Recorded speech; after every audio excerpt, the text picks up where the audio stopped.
Hey everyone, James Lynch here, and this is Awful Takes, where I go back and look at some of the worst takes going into Magomed Ankalaev and Alex Pereira at UFC 313. Of course, Ankalaev getting the win, pulling off the upset. He was a slight underdog in this one, getting it done over the former light heavyweight champion Alex Pereira. And I always got to mention this when I do these videos. This is not about making fun of people for predicting the fight wrong. It's arrogant, cocky, annoying fans that don't give the fighter another chance. That's the point of these videos. It's to call out these moronic fans, and we're going through YouTube comments on some of the videos I did leading into the fight. So we're going to start first with the video I did on Alex Pereira, Magomed Ankalaev. We had Ariel Helwani. This was back 2 months ago, back in January. Ariel Helwani reporting that the fight was going to be taking place next. We just didn't know the date, and we already had some awful takes on this video, so let's dig right through it. We'll start first with this comment here. I was initially excited for this fight, but if Ankalaev doesn't mix it up, and he's been adamant about beating Alex in the stand-up, I see Pereira getting another easy dub. We pretty much have a kickboxing world champion.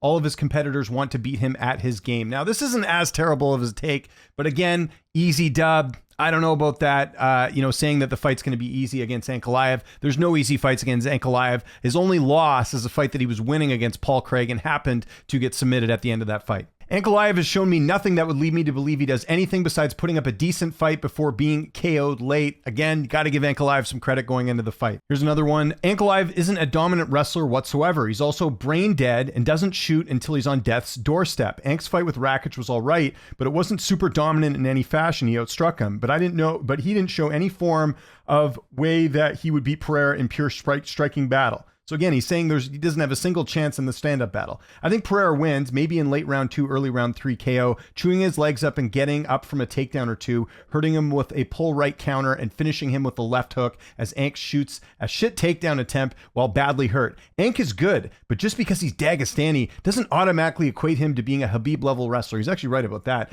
And his striking doesn't pose too many problems for a much better and more experienced striker in Pereira. Turns out it did. He was able to outstrike him, get the win here. Here's a good one here. Ankalaev has no submissions in his career. He's claiming he will stand with Alex, and he's not like other Dagestanis. He has no path to victory. Pereira will put him out. He couldn't take Jan Blachowicz' leg kicks. Alex will tear him up before putting him to sleep. Apparently wasn't an issue because, again, he was able to strike with Alex. Absolutely no problem. And, of course, we always get some good comments on my Pros Picks videos. This is where I ask fighters their prediction for the fight. And the comments, again, some really interesting ones going into this fight. After watching a couple of Ankalaev's fights, I haven't seen anything special enough for Pereira. He would be foolish to stand with Pereira. Apparently he wasn't because he ends up getting the win.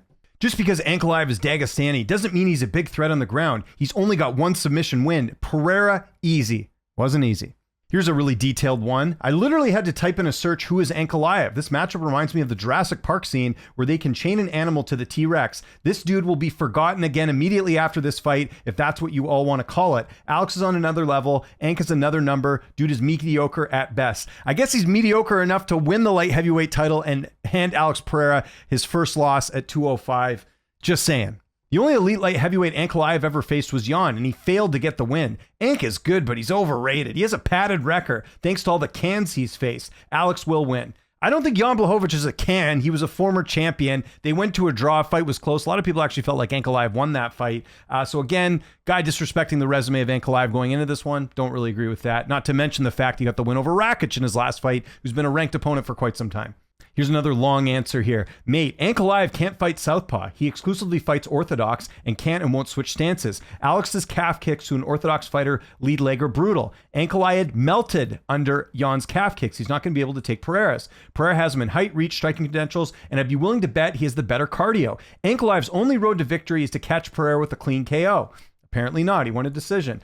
That's it. That's his only chance. And good luck with that. He averages 0.9 takedowns, meaning less than 1 per round. His accuracy is at 30%. His wrestling is absolutely overrated. He is no Islam or Merab. He's closer to Derek Lewis in wrestling prowess. He literally has no sub wins in the UFC. Honestly, this fight isn't even close. He's likely not going to KO Pereira. He's not winning by sub and he's not winning by decision. This is real easy money, people. The bookies have it way wrong currently as a pick'em, Pereira by KO. This is exactly what I'm talking about. There are fans out there that never give fighters chances. chances, and I'm going to spotlight them here today. They're going to get famous in this video today, but this is the type of stuff I'm referring to where they're not giving a fighter a chance at all. To say that Ankalaev's overrated, he's not very good, or, you know, he's no chance of winning, this is the type of stuff I'm talking about. Absolutely moronic from this guy a month ago. And now we're going to look at part 2 of my MMA Pros Picks video on Pereira and Ankalaev. Let's look at some awful comments. We got this guy right here already saying, congratulations, Alex, not giving Ankalaev a champ at all, already assuming that Pereira was going to win the fight. Again, this is what I'm talking about right here.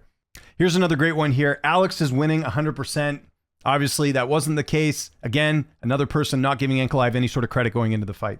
So there you go. Not too many awful takes on this one. I'd say if this was the other way around, we probably would have got a lot of better comments here. But again, don't disrespect the fighters, people. You got to understand, everyone's got an opportunity to win a fight in most cases, especially title fights. You rarely see one-sided or lopsided title fights. Usually every fight is, you know, very close for the most part. So again, just having some fun here. If your comment was read, I'm not trying to be a hater. We're just having a little bit of fun here. And I just wish fans would be a little bit more respectful of the fighters when it comes to predicting fights and not being so invested in the, you know, they have no chance, they suck, they're losers, all this different stuff. So let me know what you think. I try and do this after every big fight where we have a fan base that goes a little bit crazy. Follow me on Twitter, TikTok, Instagram, @Lynch on Sports. My name is James Lynch. This has been another edition of Awful Takes. I hope you enjoyed it. And if you did, leave a comment. Let me know what you think of the series. And I'll talk to you guys soon. Thanks so much for watching.